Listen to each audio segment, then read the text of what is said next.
pues yo soy Brenda Suaste y yo soy simplemente una lectora y en esa condición estoy aquí para moderar esta mesa. Y bueno, pues entonces vámonos con los cuentos. Vamos a hablar de este número, es la tercera temporada, es el número 2 de la tercera temporada. Y primero, pues le vamos a entrar de lleno con los cuentos, si les parece, ¿vale?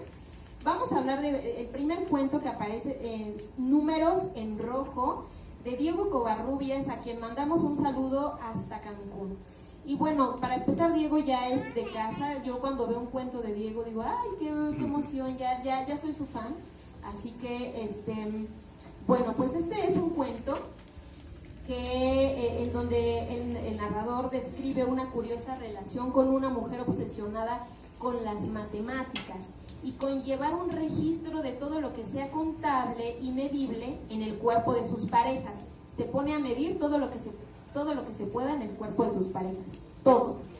Y bueno, vamos a ver, ¿qué te pareció a ti este cuento, Emilio? Ahí está tu micrófono. Bueno, buenas tardes, muchísimas gracias. Creo que es un cuento muy divertido, creo que está cargado de muchísimo humor, ¿no? Está contenido, como viene desde la primera persona, desde la narración de este personaje que descubre esta obsesión. Tiene mucho este desconcierto, ¿no? Al notar pues que este jugueteo después del acto sexual de estar contando no era nada más un juego, ¿no? Había una obsesión detrás.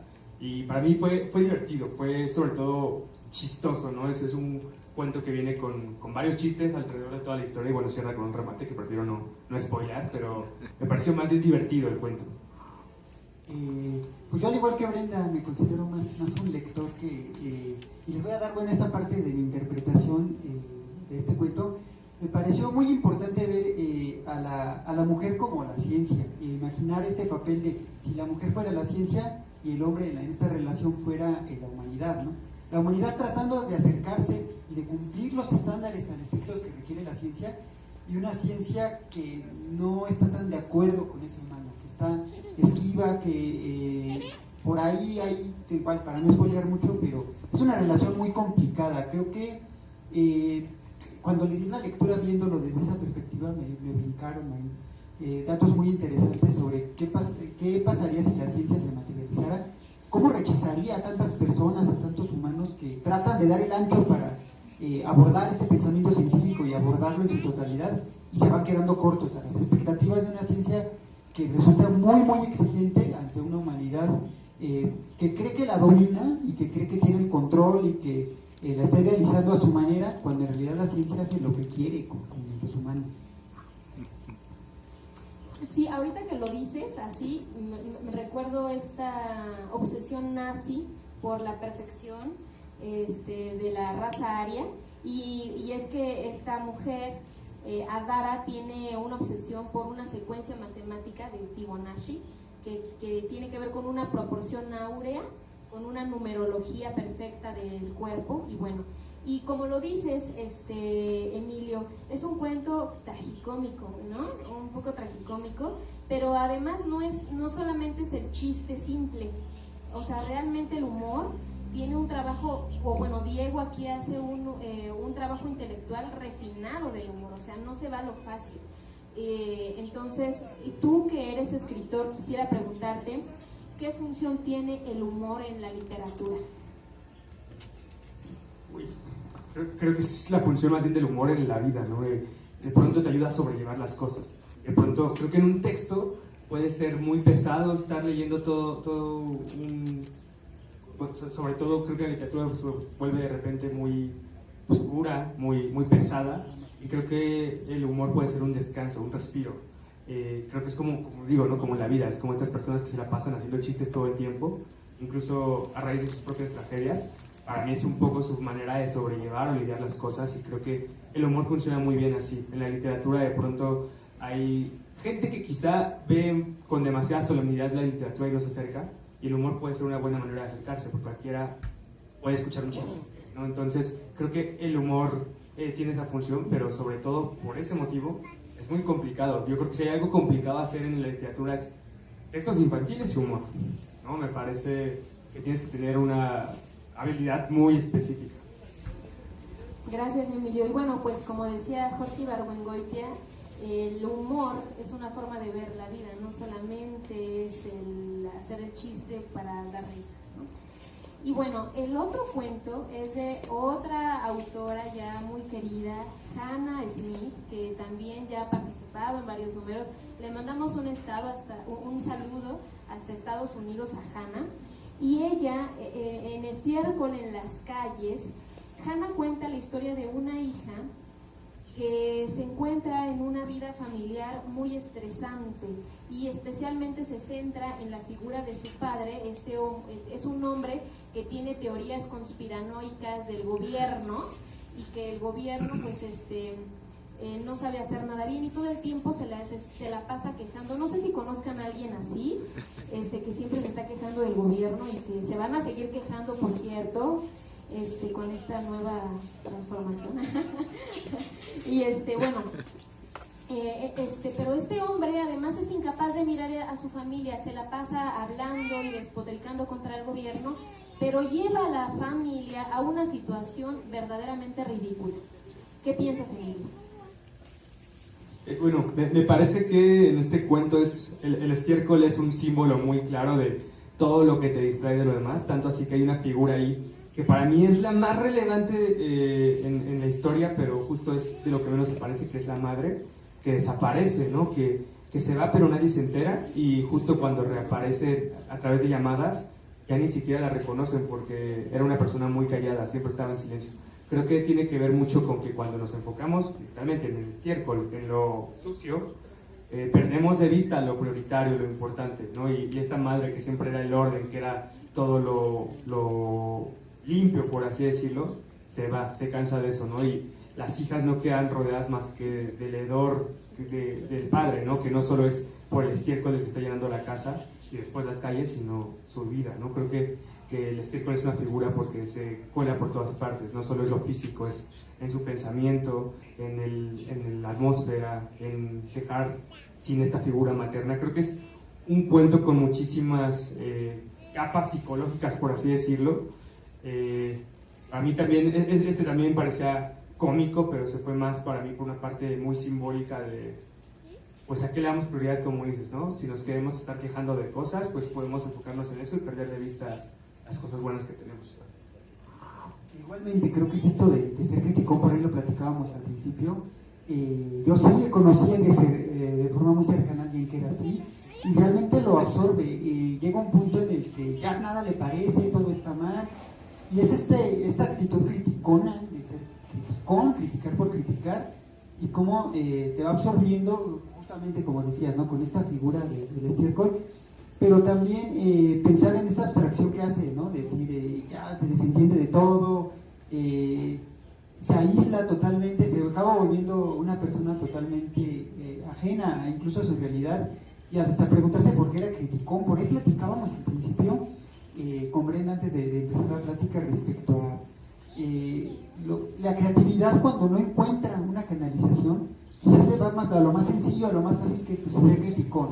Y entonces está todo el tiempo buscándole, cuando no hay dónde sacarla, ¿no? Veíamos que el papá estaba aburrido de su realidad, de su trabajo monótono, y entonces no tiene ese espacio para dedicar a su creatividad y acaba autodestruyéndolo. Entonces también creo que es un poco esta invitación a buscar canalizarlo de manera constructiva para no inundarnos de ese estiércol que a veces nosotros mismos estamos generando. Es como frustración. La frustración, justamente.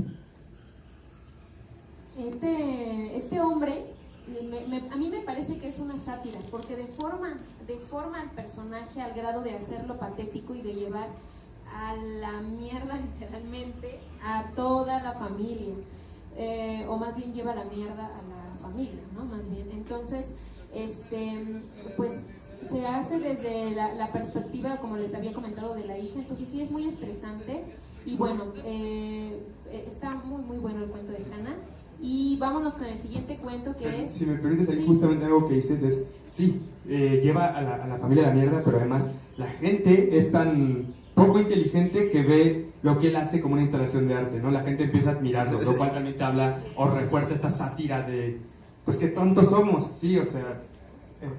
Sí, como de este arte abstracto que pocos entienden, pero dicen, no, es que esto es arte, lo que está haciendo. O sea, él en realidad lo único que quería era replicar una noticia que había visto en un país donde un grupo de protestantes, de manifestantes, había llevado a una oficina gubernamental pues un montón de mierda, de estiércol, y la había aventado a esos lugares. Entonces a él le pareció una buena idea replicarlo, y ese es todo su fin. Y entonces, pero fíjate, la mamá se va, como dices, la figura de la mamá es bien interesante, porque la mamá nunca se escucha, su voz, o sea, sumisa, nunca se escucha, nadie le extraña, o bueno, más bien, él no la extraña, las hijas le extrañan, pero más bien son víctimas, pero se siguen quedando con el papá. A mí me estresó bastante. Pero bueno, y el siguiente cuento, La noche que murió Erasmo, de Atzin Contreras, que radica en la Ciudad de México. Bueno, este cuento es un drama familiar, es una historia de un drama, porque habla de la muerte de Erasmo, un niño de 5 años, y es su hermana Elvira la narradora de este cuento. A mí al principio me costó trabajo digerirlo, porque empieza con la descripción del cadáver en estado de descomposición de este niño, y si bien la imagen que plantea la narradora no es una imagen grotesca, a mí sí me pareció desconcertante, porque habla, o sea, si yo estuviera ante un cadáver así, bueno, ni de chiste lo describiría de esa forma. Me pareció un tanto indolora esta forma de describirlo, pero a lo largo del cuento vemos algo mucho más complejo, Emilio. Totalmente. De hecho, bueno, me parece que en suma el número es muy distópico, muy místico, y este puede ser uno de los cuentos más terrenales, por así decirlo, pero al mismo tiempo es de los más oscuros, de los más grotescos.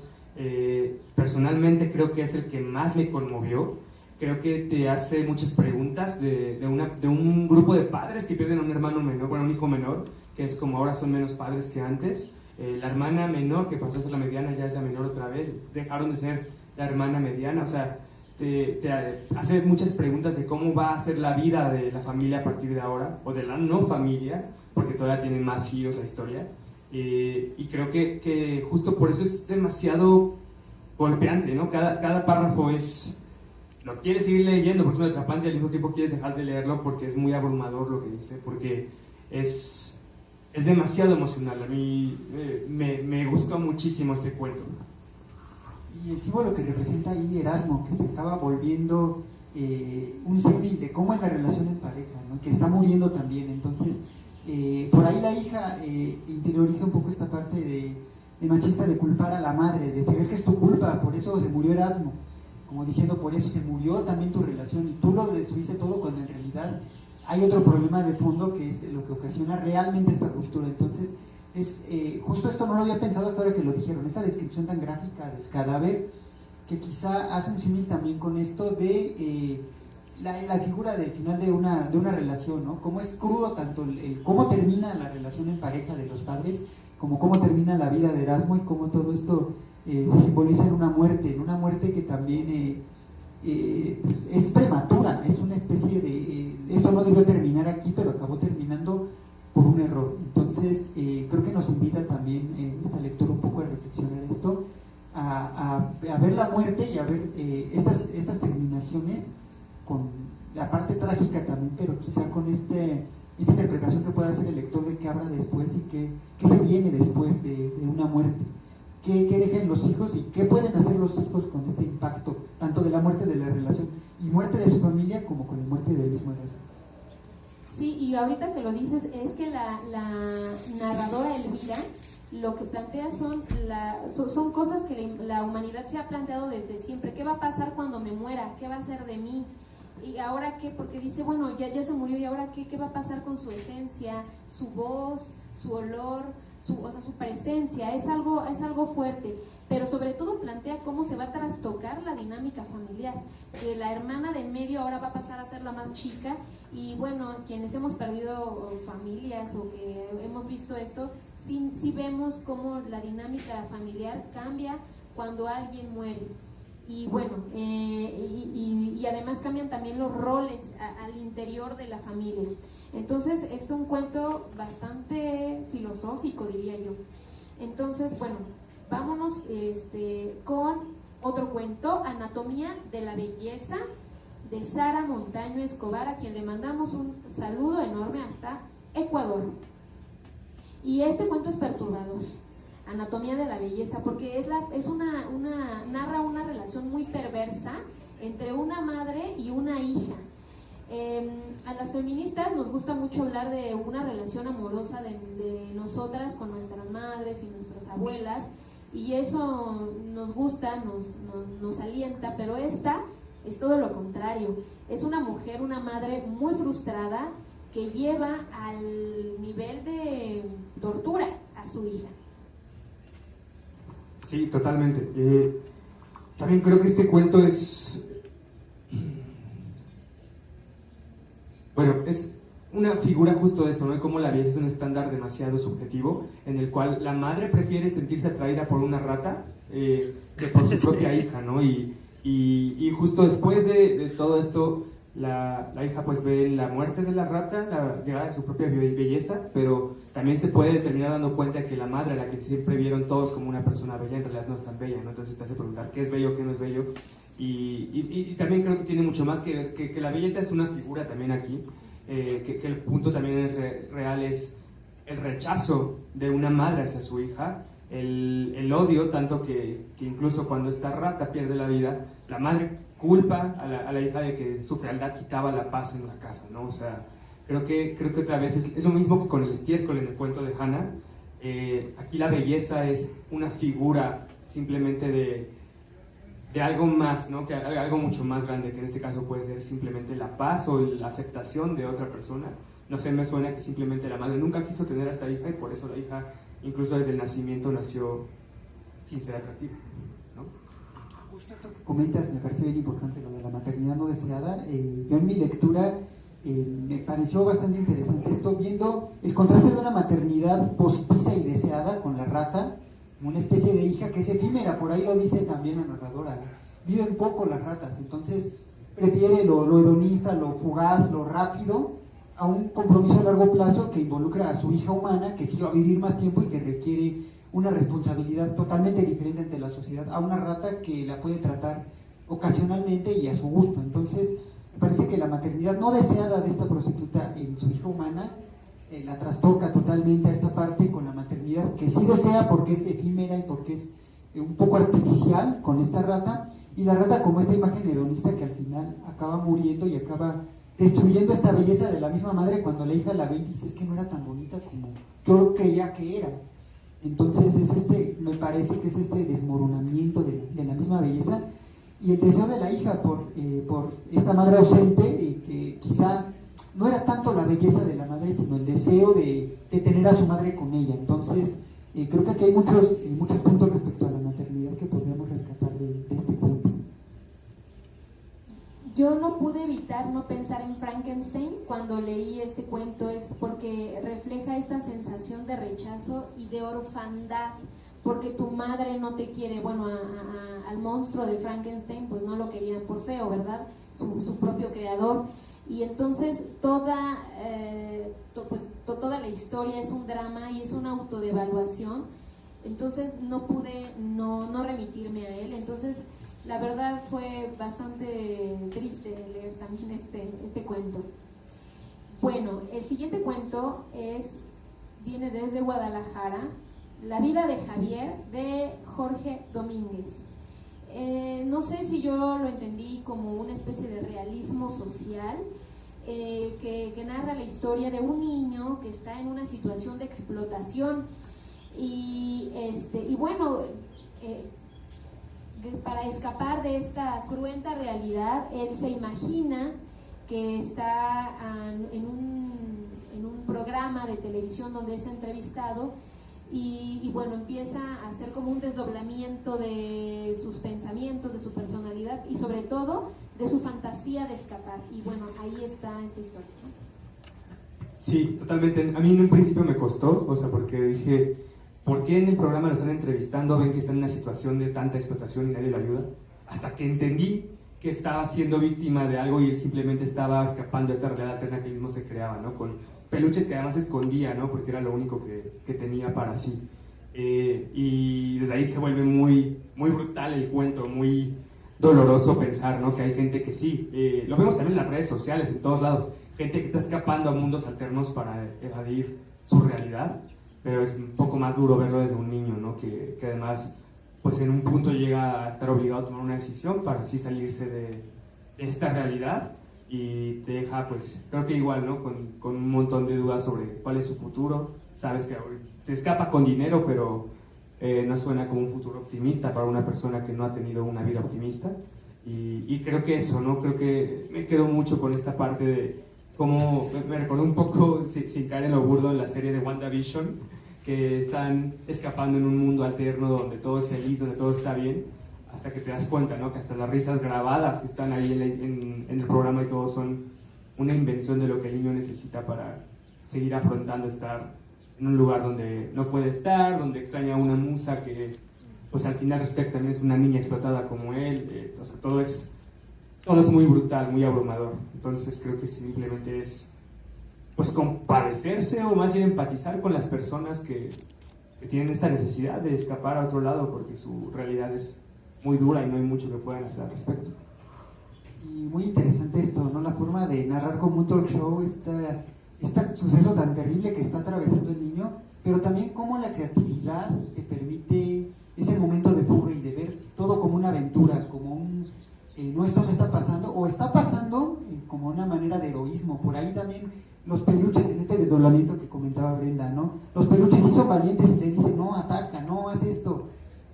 Siendo que la misma creatividad del niño, esta voz interior que está en él, que podríamos pensar inocente por ser un peluche, pero que irónicamente son lo opuesto, son esta idea de libertad, de decir, me quiero salir de aquí y ya no seguir narrando estas aventuras. Por ahí también incluso esta polaridad entre los dos personajes que lo entrevistan al principio, que uno es calla al otro y le dice, no seas tan cruel, no le preguntes así.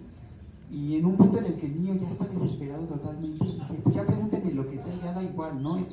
También esta desesperanza y este matiz, repito, muy, muy interesante de buscar cómo contar algo muy crudo de una manera hasta graciosa. Yo por ahí me lo pude imaginar hasta significado, como un guión. Me parece que sería muy interesante, como un corto animado, como algo así. Sorprendería al espectador. Yo al igual que tú me quedé con esa impresión de, bueno, nos va a contar por qué no escapa, por qué no llaman a la policía o pasa algo, porque todo ocurre en su imaginación, y en la imaginación pues puede pasar de todo, pero no sale de ahí. Entonces es también este deseo de libertad por el que tiene el personaje.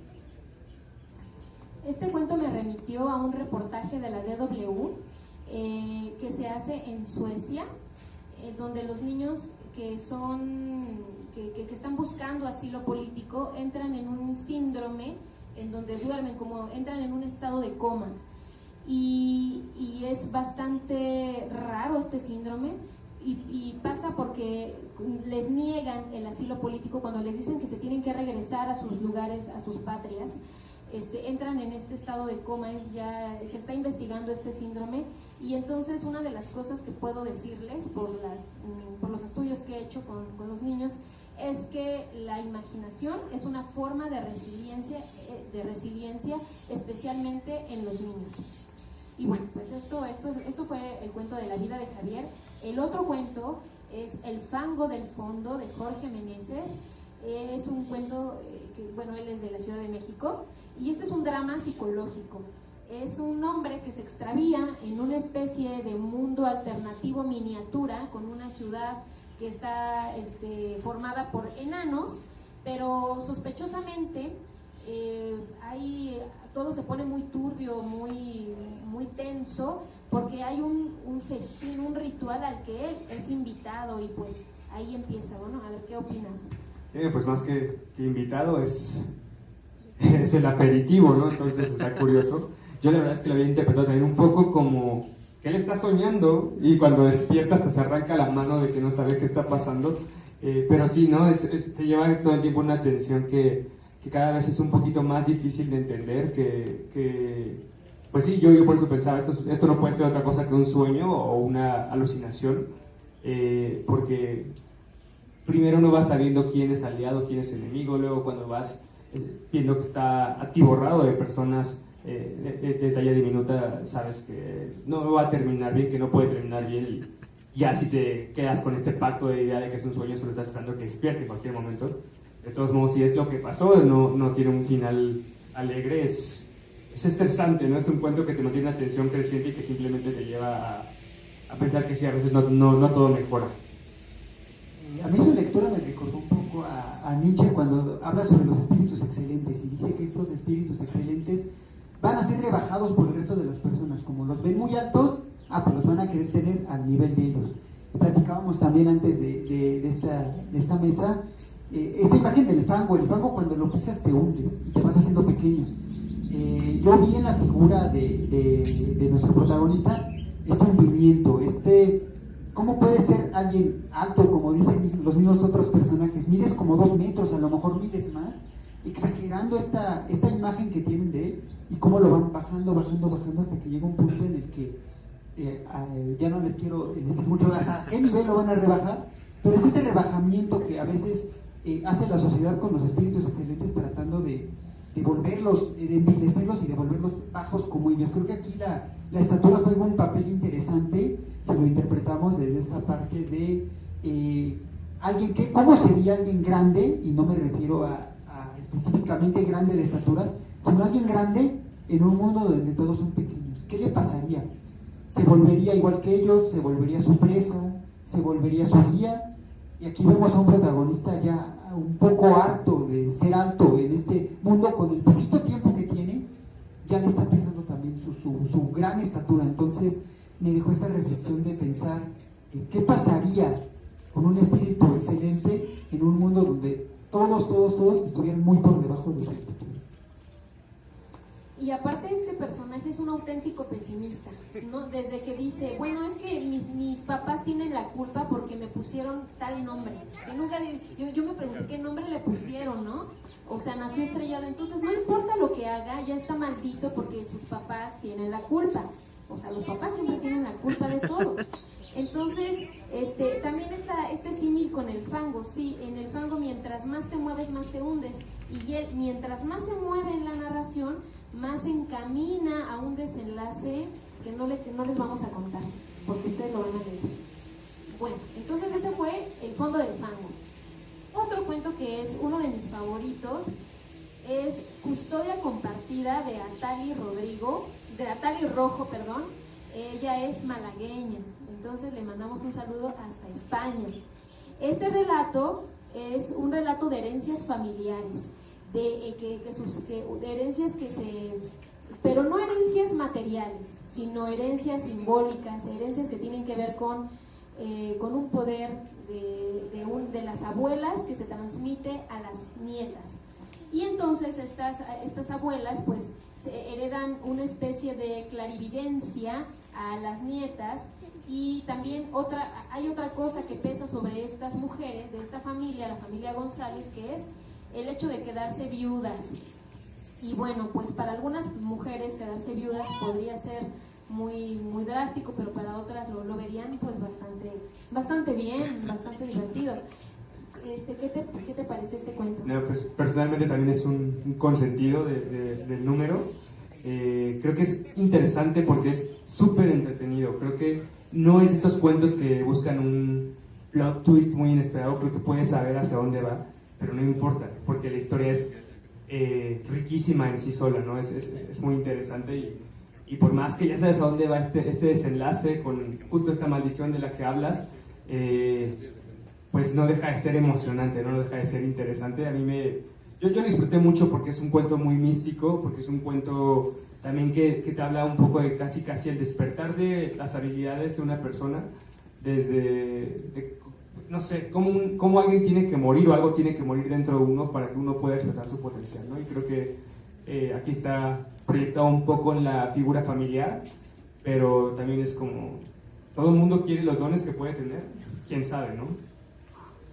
Eso es esto, quieren los dones, me quedaré yo también con esta impresión, porque al principio la protagonista se ve muy lejana, se siente muy desapegada, digamos, de esa tradición, y bueno, al final otra vez, no se los adelantamos, pero hay un punto en el que ella reflexiona sobre esta tradición, sobre esta parte qué papel juego yo dentro de la tradición y qué papel puedo llegar a tener. Entonces, iba a hablar un poco sobre custodia, pero creo que Brenda trae muy bien investigado eso. Ojalá ahorita nos pueda contar un poquito de eso.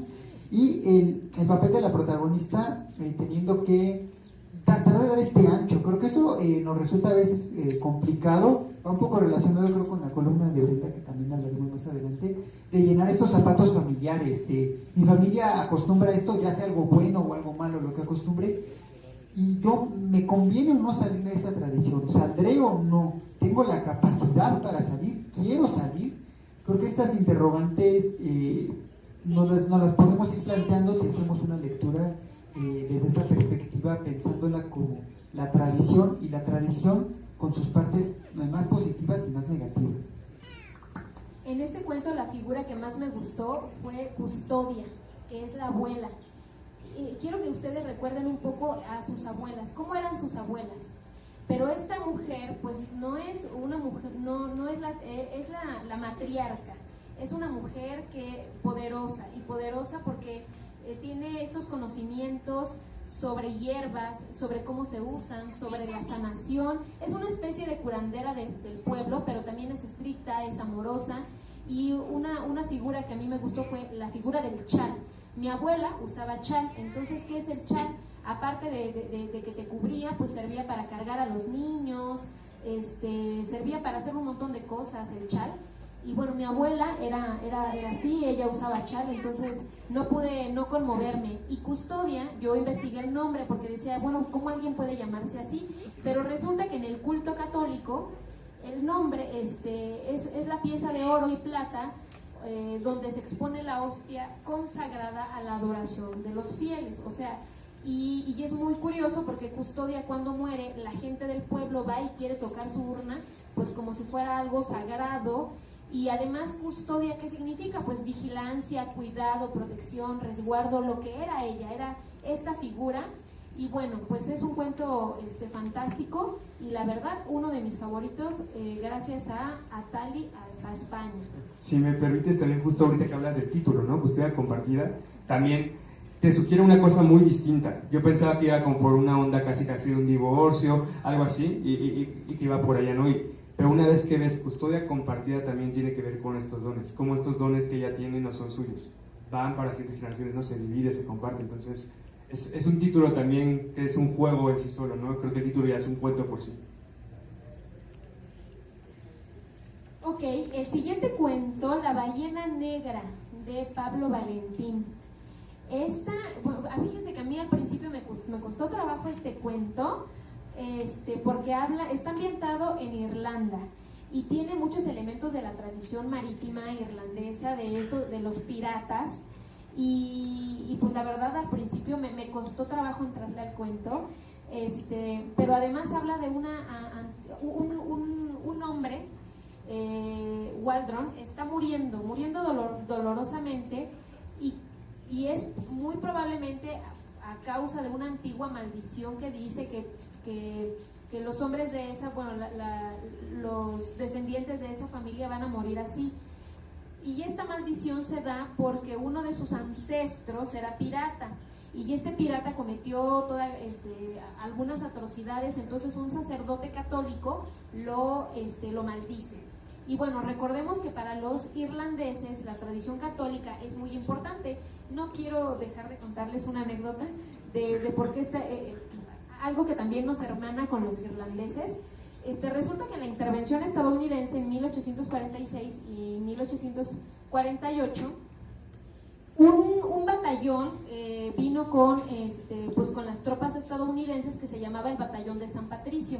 Y entonces, cuando vinieron a intervenir el país, los irlandeses se dan cuenta que los mexicanos son tan católicos como ellos.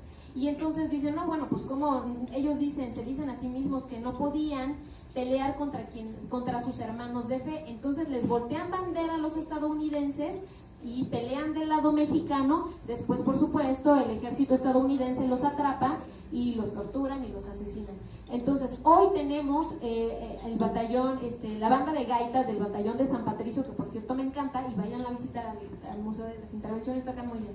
Entonces, este paréntesis nada más era para contarles la importancia de la tradición católica y cómo le da ese sentido también a este cuento. Bueno, a mí en un principio también me costó. Es un cuento además muy clásico en su escritura, es de hechura muy clásica, pero la verdad es que al mismo tiempo me parece demasiado moderno, demasiado divertido, sobre todo también como mezcla, ¿no? Los exorcismos con la parte de los piratas, de la onda naviera, es muy, muy disfrutable, se vuelve muy disfrutable porque además es largo, pero no tanto, y sin embargo es como una mini novela, no es una novela en un cuento, porque tiene leyendas, tiene muchísimas historias detrás, tiene muchísimos arcos argumentales en una sola historia y todo lo encierra. Creo que es muy divertido. También tiene pues una figura ahí muy interesante que es esta ballena, que es un espectro, un demonio, no sé, creo que está lleno de elementos. Me gustó mucho el cuento. Sí, igual hay ciertos elementos por ahí que yo sentí un poco ocultos, pero también evidentes por otro lado, ¿no? La amistad, como esta aventura ante una quizá muerte, entonces esta forma de afrontarlo como una aventura, y la muerte personalizada en un leviatán, en este caso, bueno, la ballena negra, pero también viéndolo como algo que puede llegarte a rebasar, porque entonces dentro de este rebasarte te ves inmerso en una batalla decisiva, al igual que mis dos compañeros. Creo que fue muy complicado para mí también leerlo, justo por esta parte, ¿no? Maneja mucha terminología de naviera de Irlanda, entonces había que estarse constantemente regresando. Creo que lo hubiera disfrutado más de haber tenido este tiempo extra para analizar más la cultura irlandesa, pero me parece que va muy al punto de la amistad, ¿no? Que es más universal quizá, y ahí sí no requerimos saber otra cosa más que haber tenido un amigo en la vida, ver cómo esta tradición para fugarse de la realidad de una casi muerte anunciada nos permite ver todo como una aventura, como esta amistad llevada a una aventura para lograr un fin común, y me parece que eso pues me resultó más universal y me pareció darle esa lectura más aventurera, y ya no preocuparme tanto quizá por esa terminología, sino más por los sucesos que iban pasando. Les aseguramos que es un cuento envolvente, o sea, es visualmente muy envolvente, porque aparte, una de las cosas que a mí más miedo me dan es el mar de noche, así con estas olas enormes. Esa es como mi pesadilla. Entonces para mí fue muy envolvente visualmente, y la verdad, fantasmagórico. Está muy bien hecho este cuento, y como o sea, tiene mucho de la cultura irlandesa. Está, la verdad, de 10. Y bueno, pues dejé al final un cuento muy bueno, que es el cuento de Emilio, Al Límite. Emilio nos cuenta la historia de una pareja que se halla en un toque de queda. Se parece mucho a nuestro contexto del COVID, en que cuando estuvimos pues en aislamiento, pero bueno, yo creo que, no sé si este cuento surgió en ese contexto, ya no lo dirás tú, pero la verdad es que esta pareja en este encierro, más que estar a salvo, parece que los demonios están allí adentro, porque esta muchacha Mariana lleva todas las situaciones, la mínima situación, a la pelea más brutal, ¿no? Están constantemente peleando, y la otra parte de la pareja, que es Omar, él siempre trata de mantener la ecuanimidad. No sé si ustedes han pasado por una relación así, donde ustedes son las personas ecuánimes, porque yo estoy segura que aquí todos son muy ecuánimes.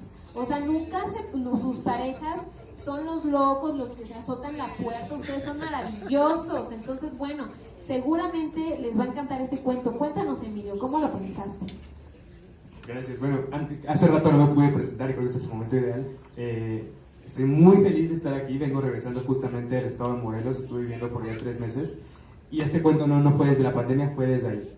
Justamente no voy a entrar en muchos detalles, pero estuve coordinando una campaña política que fue un tema que me llegó de un día para otro. Me tomó por sorpresa y me llenó de estrés tremendamente.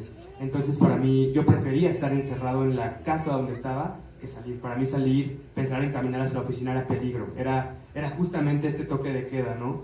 y bueno, una persona que me estuvo acompañando todo el tiempo fue mi novio José, y sin embargo fue también quien pagó los platos rotos de todo este estrés, de toda esta tensión. El cuento también lo hice mucho hablando de una condición, el trastorno límite de la personalidad o borderline, por eso el nombre es Al Límite, que es justamente esto, ¿no? Una incapacidad para poder pues manejar las emociones.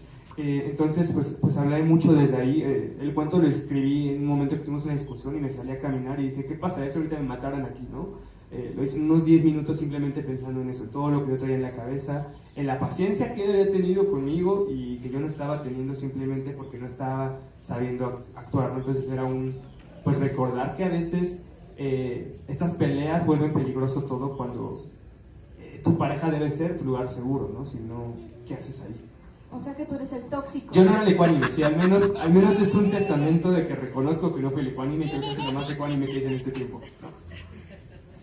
Y esta parte que resaltas mucho, de que se enoja, pierde, y que finalmente es lo que acaba pasando. Uno cree que en una relación de pareja tú puedes dar un golpe y no pasa nada, y no se te regresa, cuando en realidad va de los dos lados, es de los dos sentidos, y exaltas mucho esta parte de furia, de la furia de los dos lados, y un poco esta resistencia que creo que también se da en las relaciones de pareja, ¿no? Esta pérdida de la individualidad y cómo tratas de que no te absorba la pareja, y es un constante estira y afloja en los personajes, que aquí acabó siendo pues en estirar la furia de ambos y llevarla a un límite de ni acordarse que había por ahí un toque de queda que complica más todas las situaciones. Entonces creo que esta parte me resultó muy muy impactante, pensar en cómo la furia te puede llevar a de plano a irte por dentro. Me acuerdo de la canción de Carmina Burana, hay una que se llama Spans Interius, ardiendo por dentro, es como este ardor interior, es como un fuego que no, tú quieres frenar pero no puedes.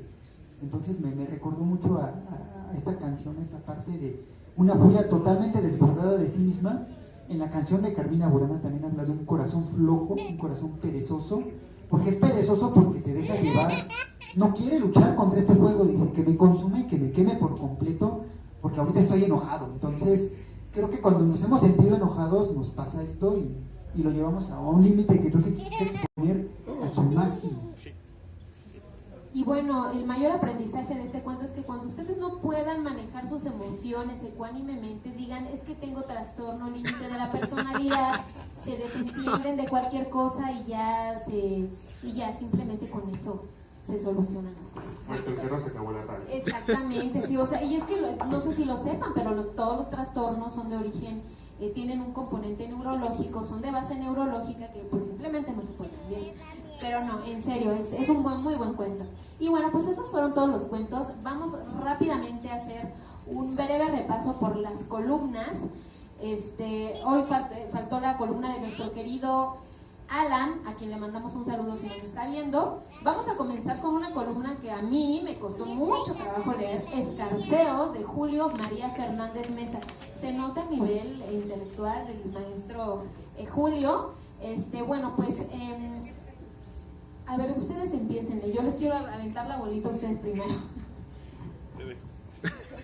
Fue muy complicado. Creo que si algo vamos a coincidir los tres es que fue muy difícil de leer. Quizá porque no traíamos tanto estos antecedentes. Otra vez me pasó como con el cuento de la ballena. Quizá de haber tenido esos antecedentes hubiera disfrutado un poquito más la sección. Me gustó esta imagen del crimen y el criminólogo como un símil con el crítico del arte. Creo que hay este común, igual con la investigación, estar buscando pistas, estar buscando estilo negro constantemente, aunque sabemos que a lo mejor alguien lo va a encontrar o que no hay un hilo negro total ahí, es ese empeño por tratar de encontrarlo. En el caso del criminólogo, escarbar hasta donde no sea posible para tratar de llegar a la verdad. Y esta parte del crítico también, que por ahí Raúl también en su sección resalta, que llegaremos ya en su momento, esta crítica también para permitir la misma evolución de los sucesos y de lo que se critica. Podríamos pensar que la crítica destruye, pero por el contrario, va apuntalando para dónde se va dirigiendo una disciplina artística. Esta contraposición entre creador y crítico, esta correlación también me recordó un poco a la dialéctica de Hegel de tesis, antítesis y síntesis. Es este destruir para volver a construir, sobre bases que serán nuevamente destruidas. Entonces, si pensáramos en la permanencia total de algo, no haríamos nada, porque pensaríamos que en cualquier momento se va a destruir. Y justo lo interesante, creo, de la realidad es este destruir, que también aquí nos insinuó un poco el autor, ¿no? Esta destruir los cánones, que también me parece muy bueno. Y la crítica como arte, que por ahí lo menciona muy marginalmente, ¿cómo sería? Y por aquí nos pone un poco la perspectiva de Oscar Wilde, que ojalá ustedes también puedan platicar un poquito de esto, de esta interpretación artística. Me parece que Oscar Wilde es muy curioso, muy gracioso en la forma en la que escribe lo que sea que escriba. Entonces me parece que aquí lo aborda desde lo divertido que puede llegar a ser este ejercicio hegeliano de destruir para volver a construir, este juego que se trae la humanidad con tratar de destruirlo todo y de analizarlo todo, cayendo en esta fugacidad también, sabiendo que no hay nada eterno, y aún así pues le damos continuidad a las cosas y no nos preocupa tanto pensar que ya no serán. Totalmente, de hecho yo iba en mi tercera releída en camino para llegar, porque eso, ¿no? Es demasiada información. De repente creo que justamente sería muy bueno tener como el conocimiento de cada una de las obras para poder haber aterrizado los conceptos, y creo que así sería muy gozoso y se podría deshebrar mucho más todo el contenido. Creo que es muy interesante, pero sí, tienes que estar como ahí casi con los textos en mano para poderlo comprender mejor. En este tema que dices, ¿no? Del crimen como arte, también ahí yo lo asimilé como melómano que soy, con un álbum de David Bowie, Outside, donde justo es un crimen que se está cometiendo, pero lo están haciendo como una especie de instalación de arte.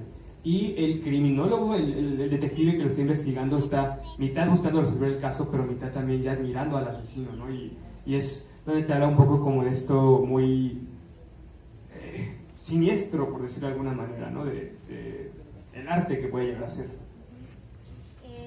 Bueno, en síntesis, el leitmotiv de un cuento policíaco es que se comete un crimen y que un detective va a tratar de resolver el crimen.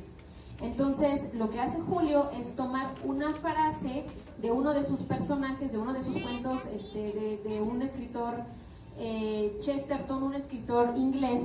Lo que hace es retomar la frase de uno de los personajes de este cuento, y la frase dice: el criminal es el artista creador, el detective es solo el crítico.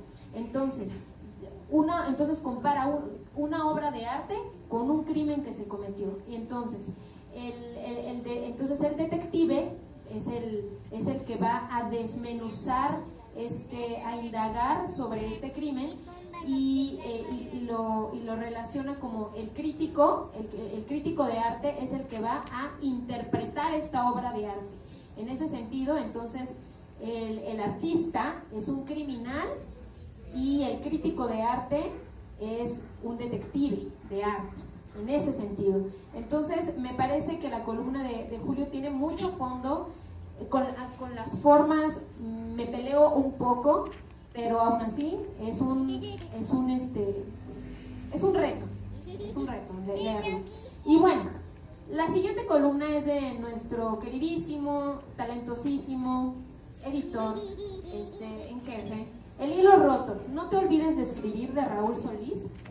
Y bueno, pues ya pásale de una vez, ¿no? Para que de una vez saludes a tus ajá. Bueno, a ver, entonces vamos a hacer una breve síntesis de lo que fue esta columna.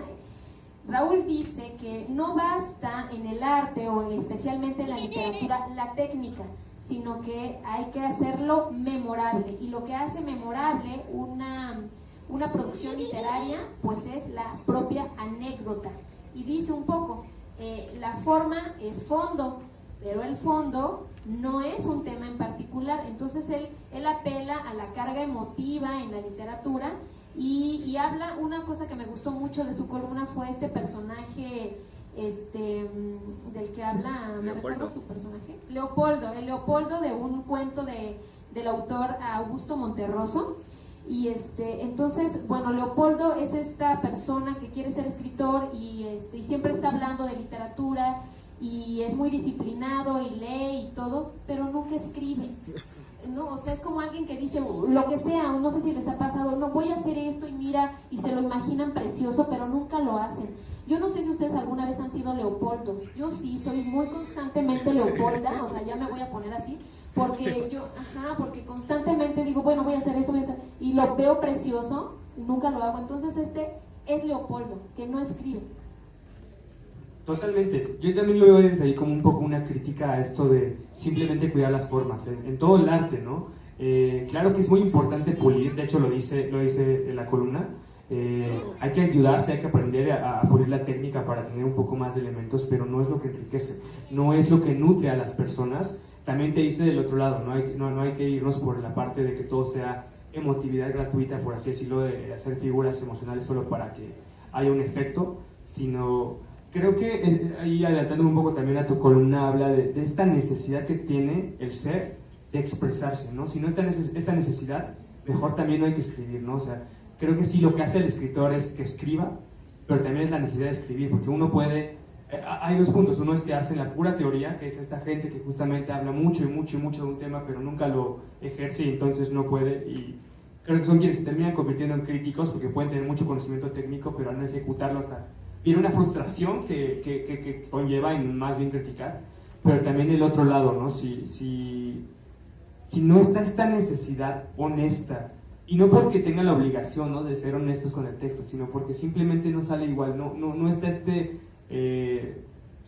factor humano, por así decirlo, no habría mucha diferencia entre una persona con un muy pulido sentido técnico y ChatGPT o cualquier inteligencia artificial. Eso es lo que pasa, o sea, puedes tener muy buena pluma, pero si no tienes esta naturaleza humana, esta emoción dentro de ti, esta necesidad, se ve en una carencia del fondo, ¿no? La forma no lo es todo y definitivamente es pues lo que rescatamos. Yo siempre he dicho eso, ¿no? Yo también soy una persona que solo escribe si siente la necesidad de estar escribiendo en ese momento.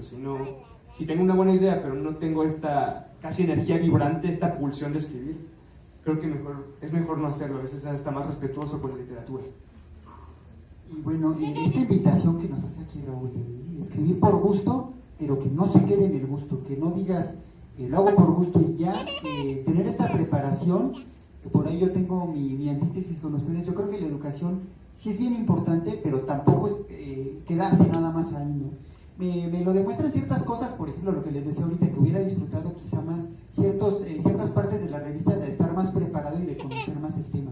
Y creo que eso pasa con lo que sea, con cualquier cosa que hagamos, pasa de ser un mero hobby, un mero entretenimiento, a hacer ya una profesión o hacer algo que ya haces con mayor rigor.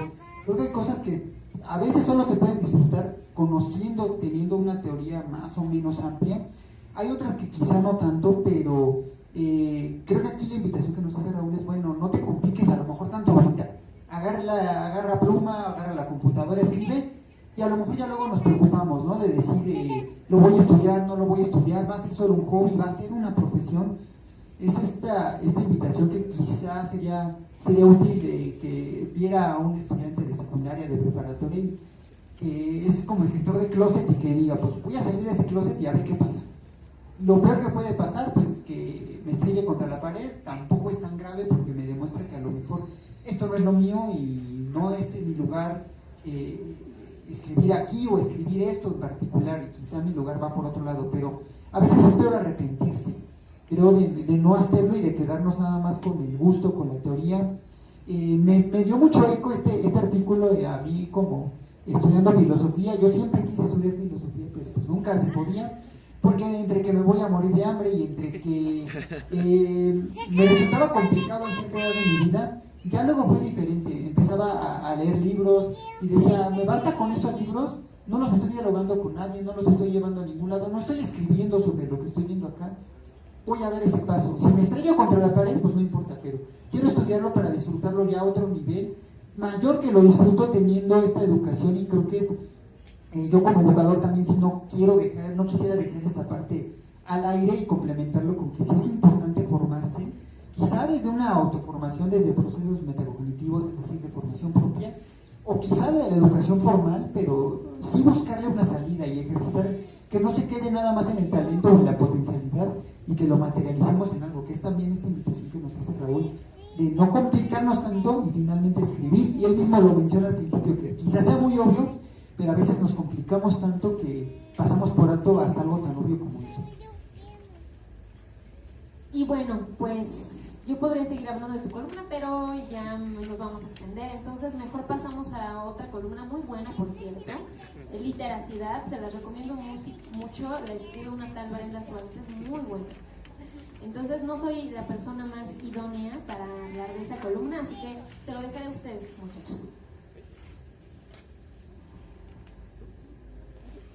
Pues bueno, mi sección favorita definitivamente de este número de Cuentística, creo que es muy fácil identificarse. A mí me resultó muy fácil identificarme con esta triada que aparece aquí, justo por esto que les comentaba hace un momento, ¿no? De esta inquietud de yo querer hacer algo y de repente no poderlo hacer porque hay otros factores que juegan en esta formación, en este camino de vida, y que los puedes dejar a un lado. Aquí me parece que resalto la valentía de esta triada por decir, bueno, ya lo hice, y que por ahí menciona también Brenda este símil con Sabines, ya lo hice, aquí está lo que me pedía la familia, lo que me pedía la tradición, y ahora a ver, ¿qué quieres tú hacer? Ya que tienes este espacio, este respiro, ¿qué siempre quisiste hacer?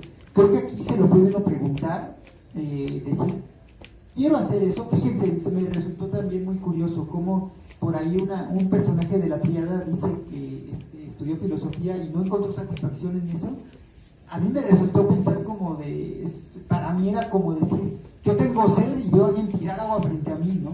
Pero a lo mejor yo no entiendo esa historia de vida y no la entiendo desde esa perspectiva, y para mí era tirar agua que pudo haber tomado, y para ella quisiera agua que ya la estaba asqueando y la estaba estancando en una tradición familiar que a lo mejor no la dejaba progresar. Entonces me parece que es muy fácil identificarse, y habla sobre esta dificultad de ser adolescente, sobre todo más cuando nos contextualiza de esta triada, que en el contexto en el que creció, en la televisión, en sus horarios sujetos, y también esta alegoría de los horarios sujetos, que muchas veces esta generación nos decían, tienes que hacer esto, no había otra opción, no había para dónde voltearlo, tenías que hacer, y hasta que ya creces, tristemente llegas ya tarde a la fiesta, pero tratas de disfrutar esta fiesta y de decir, bueno, ahora sí voy a hacer lo que quería hacer, a lo que vine, que finalmente es a donde se dirige esta triada, a decir, voy a romper esta tradición, incluso pese a las dificultades. Hay otro personaje de la triada que la tiene todo en contra porque tiene un ambiente que no es nada estimulante,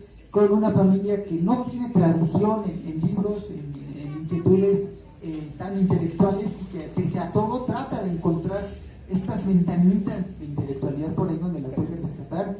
Romper la tradición familiar, cada quien a su manera, otra vez como les decía al principio, una de la triada diciendo es que mi familia son muy intelectuales, y otra diciendo pues es que mi familia es todo lo contrario. Entonces, distintas formas de salir, y de salir mediante la educación. Me recordó un poco a la pedagogía crítica de Pablo Freire, cuando dice que la educación te va a liberar, y que cuando tú te educas ya no dependes tanto de alguien más que te lea, o de que haga las cuentas por ti, o de que haga cualquier cosa por ti, tú ya eres capaz de hacerlo. Entonces me conmovió esta búsqueda de la libertad de la triada, de decir, voy a buscar mi libertad en alguna forma de expresarme y de tratar de encontrar un camino propio, solitario, que me va a costar quizá este conflicto con la tradición o con la familiar, pero que voy a encontrar la satisfacción de encontrar mi propia voz y de sacarla, y de buscar una manera de que llegue a buen puerto. Me parece que aquí Brenda logra hacer las preguntas exactas para que se vayan soltando los entrevistados y le vayan diciendo cómo este camino va siendo para ellos, cómo la adolescencia, que es una edad tan difícil, logra cristalizarse en algo, en un camino fallido, en un tachar algo que ya no encontré satisfacciones personales, y a partir de ahí hacer una ruptura y un nuevo camino que sí traiga satisfacciones, o como les decía anteriormente, que al menos si me estrello contra la pared, me estrelle con gusto, habiéndolo probado, y no haberme quedado con ese arrepentimiento de no haberlo hecho.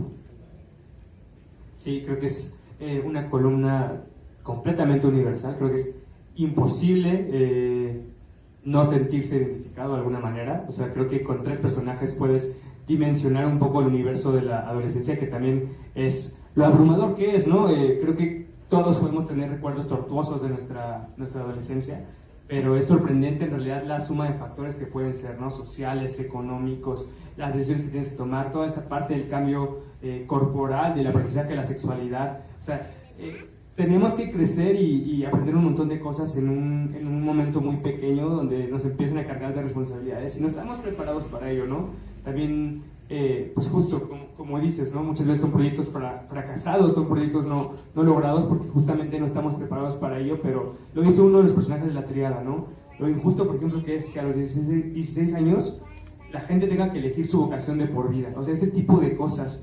Esto mientras luchan con esta soledad creciente, esta conciencia de la soledad que quizá estuvo para muchas personas desde su infancia, ¿no? Con padres ausentes o lo que fuera, pero ya en este momento donde empiezas a ver gente creando comunidad en la escuela, en todas partes, es cada vez más pesado. Es un cúmulo de cosas que hace que recordemos o admiremos a las personas por haber pasado la adolescencia victoriosas, ¿no? Porque es muy pesado, es toda una crisis de identidad y es bien interesante cómo planteas, ¿no? Que pues ahora con este cambio generacional, bueno, vienen muchos cambios en este paradigma, pero la crisis no va a cambiar, ¿no? La crisis viene y viene segura, simplemente es todavía cómo se van a preparar las generaciones y bueno, es bien complicado porque en serio es de admirar y de admirarnos a nosotros mismos todo lo que pasa en la adolescencia y que sobrellevamos, ¿no? Es un mundo solitario a veces, es un mundo complicado, es un mundo de diferencias sociales, ahí lo mencionas mucho, de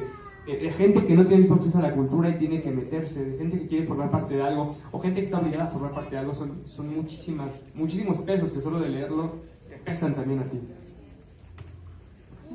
Sí, literacidad significa cualidad de ser letrado. Es un concepto que yo le robé descaradamente a la academia, se utiliza en la academia y yo se los quité y lo puse aquí en la columna. Y entonces yo me hice una pregunta: ¿cómo se convierte una persona en una persona letrada? Y ese es el camino que a mí me interesaba contar. Yo voy a cerrar solamente haciendo una lectura porque yo aquí estaba pasando un momento álgido, entonces cuando eso me pasa vuelvo a Jaime Sabines y bueno, esta parte de la columna se llama Peces fuera del agua y yo lo retomé a partir de muchas entrevistas que he visto sobre él, tanto en audiovisuales como escritas, y en una de ellas relata que él siempre llegaba tarde a la escuela de medicina. Entonces yo traté de imaginarme esa escena y es muy breve pero la verdad es una de mis partes favoritas de la columna y con eso voy a cerrar. Son casi las 7 de la mañana en la Ciudad de México. Por la calle Santo Domingo, un muchacho esbelto corre hacia la Escuela Nacional de Medicina. Llega tarde a la clase de anatomía. Se estrella con la puerta cerrada. Se aleja del edificio que antes había sido de la Inquisición. Para él seguirá siendo un lugar de tortura durante los próximos 3 años. En unas vacaciones, vuelve a su tierra, Tuxtla Gutiérrez, para decirle a su amado padre: terminaré medicina, nada más para colgar el título porque no voy a ejercer. Su padre, un emigrante libanés, le responde: nadie te dijo que estudiaras medicina, lo que quieras hacer nos daría mucho gusto. El joven se arrincona en su cuarto y se echa a llorar convulsivamente. Aquel muchacho que ya recitaba desde los 8 años se convertiría en poeta. Su nombre, Jaime Sabines, y un hombre al que yo admiro y del que estoy enamorada eternamente.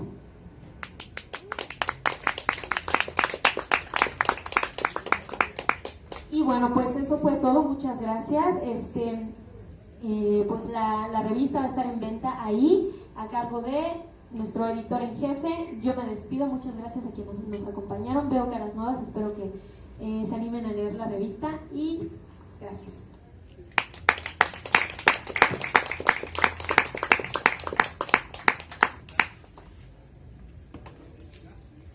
Felicidades por la presentación.